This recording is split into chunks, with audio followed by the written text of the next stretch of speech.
Konformitas. Konformitas menunjuk pada kecenderungan seseorang untuk menyesuaikan diri dengan tuntutan norma kelompok. Definisi seperti itu tampak pada definisi konformitas dari Cialdini dan Goldstein 2004. Definisi tersebut menunjukkan adanya tekanan norma kelompok agar anggota kelompok menunjukkan persepsi, pikiran, dan perilaku yang sesuai dengan norma kelompok tersebut. Konformitas umumnya dilakukan oleh dua alasan, yaitu untuk mendapatkan pemahaman yang benar atau informasional influensi, atau untuk mendapatkan apresiasi positif atau normatif influensi. Namun,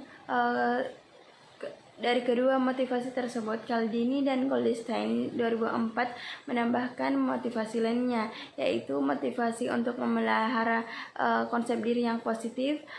Kita kadang memiliki konform atau tidak konform dengan tujuan untuk meningkatkan atau memelihara harga diri. Jadi motivasi konformitas itu bisa dapat untuk mendapatkan informasi yang akurat, ingin mendapatkan penilaian yang positif dari orang lain, dan ingin mendapatkan konsep diri yang positif. Selanjutnya yang pertama yaitu informational influencing. Dalam situasi tidak pasti, tidak tahu mana yang benar dan mana yang salah, kita seringkali menjadikan pendapat seseorang sebagai pegangan untuk mendapatkan informasi yang akurat. Pada saat itu kita konform terhadap pendapat kebanyakan orang untuk mendapatkan pemahaman yang benar. Menurut Cialdini dan Goldstein 2004, motivasi ini merupakan motivasi utama dalam melakukan konformitas. Fenomena konformitas diteliti oleh Muzaffer Sherif pada tahun 1936. Dalam penelitiannya, Sherif menggunakan autokinetic effect, yaitu suatu titik cahaya di kegelapan akan tampak bergerak-gerak, padahal sebenarnya tidak bergerak. Sherif memerintahkan siswa secara bergiliran untuk duduk di ruangan gelap dengan tugas memperkirakan sejauh mana gerakan dari cahaya tersebut, kecepatan dan arah geraknya. Dalam situasi yang ambigu tersebut, subjek tidak yakin dalam membuat penilaian, hasilnya bervariasi. Kemudian subjek dikelompokkan menjadi dua atau sampai 3 orang. Masing-masing harus menyampaikan penilaiannya secara terbuka. Pada awalnya, masing-masing anggota kelompok memberikan penilaian yang berbeda. Namun, setelah beberapa kali percobaan, penilaian subjek menjadi relatif sama. Selanjutnya yang kedua yaitu normatif influensi. Setiap orang ingin diterima dan disukai orang lain, serta menghindari penolakan dari mereka. Keinginan inilah yang kemudian mempengaruhi individu untuk menyamakan keyakinan dan perilakunya dengan keyakinan dan perilaku kelompok dengan harapan agar disukai atau tidak mendapatkan penolakan dari orang lain. Cialdini dan Goldstein 2004 menyebutkan dalam kategori konformitas yang dimotivasi oleh normatif influensi adalah behavioral mimicry, yaitu konformitas terhadap nilai-nilai kelompok yang terjadi di luar kesadaran kita, seperti peniruan postur, ekspresi muka, dan karakteristik vokal. Fenomena normatif influensi diteliti oleh Solomon Asch pada tahun 1955. Pengaruh konformitas bisa dangkal atau mendalam berdasarkan kedalaman pengaruh konformitas. Brehm dan Cassim 1996 menyampaikan bahwa penelitian Asch dan Sherif juga memunculkan dua tipe konformitas, yaitu private konformisi dan public konformisi. Yang pertama yaitu private conformism, adalah konformitas yang menyebabkan perubahan baik terhadap perilaku, overt maupun pikiran. Brehm dan Cassim 1996. Menurut Bram dan Cassin, perubahan tersebut terjadi karena informational influence, berbeda dengan private konformisi. Public konformisi adalah konformitas yang pengaruhnya itu bersifat superficial, yaitu perubahannya hanya pada perilaku overt saja tanpa dibarengi dengan perubahan pada pikiran. Bram dan Cassim 1996. Perubahan ini terjadi karena pengaruh norma yang menekan untuk konform walaupun tidak setuju. Ada faktor-faktor personal dan situasional yang membuat seseorang konform atau tidak konform.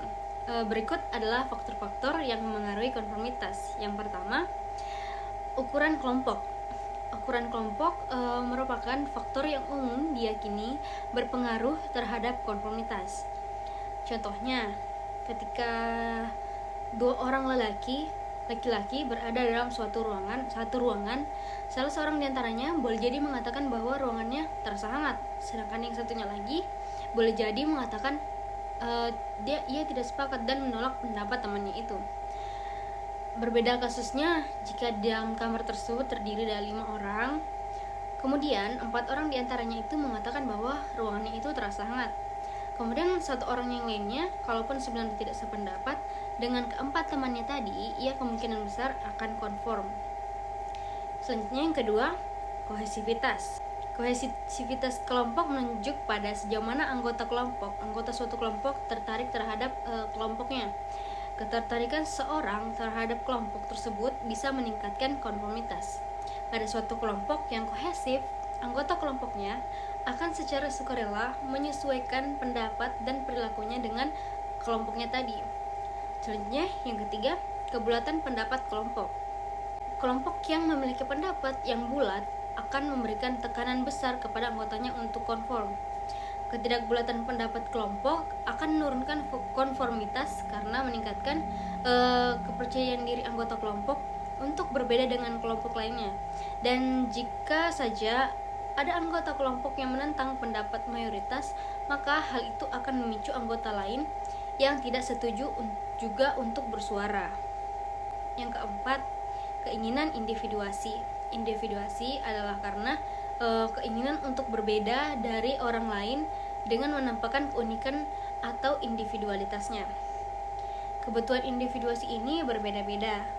Orang yang memiliki kebutuhan individuasi yang rendah akan cenderung konform, sedangkan orang yang memiliki kebutuhan individuasi yang tinggi akan cenderung sulit konform.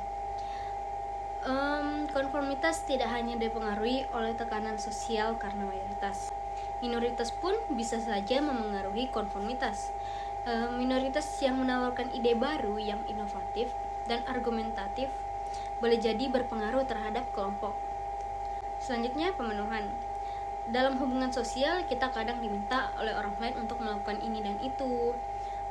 Kita diminta untuk misalkan berdonasi, meminjamkan pulpen, membuka pintu ruangan, mematikan AC, atau yang lain-lain dan yang lain-lain. Pada saat itu kita boleh jadi memenuhi permintaan tersebut atau menolaknya. Memenuhi permintaan orang yang lain disampaikan secara eksplisit tersebut biasa disebut dengan fenomena pemenuhan. Menurut Bram dan Cassim, pemenuhan ini adalah perubahan perilaku karena adanya permintaan secara langsung. Suatu permintaan yang disampaikan seseorang apakah akan dipenuhi atau tidak akan dipengaruhi oleh kekuatan sosial yang dimilikinya. Baiklah, saya akan menjelaskan materi dari kelompok saya. Pengertian ketaatan. Ketaatan adalah perilaku yang ditampakkan oleh individu meskipun mereka lebih tidak suka menampilkannya dikarenakan adanya tuntutan yang mengharuskan individu tersebut melakukannya. Ketaatan atau kepatuhan adalah suatu bentuk pengaruh sosial di mana seseorang hanya perlu memerintahkan satu orang lain atau lebih untuk melakukan satu atau beberapa tindakan. Ada beberapa hal yang perlu diketahui mengenai kepatuhan, antara lain 1. Secara nalar, kepatuhan adalah bentuk paling langsung dari pengaruh sosial. Yang kedua, kepatuhan lebih jarang terjadi dibandingkan konformitas dan kesepakatan. Yang ketiga, lebih sering terjadi dalam setting khusus dalam institusi tertentu seperti sekolah hingga ke militer. Yang keempat, penelitian Stanley Milgram mengindikasikan bahwa banyak orang bersedia untuk mematuhi perintah dari sumber otoritas yang relatif tidak berkuasa. Bahkan, jika perintah tersebut meminta mereka menyakiti orang asing yang tidak bersalah. Yang kelima, kepatuhan yang merusak sangat memainkan peran dalam kehidupan nyata.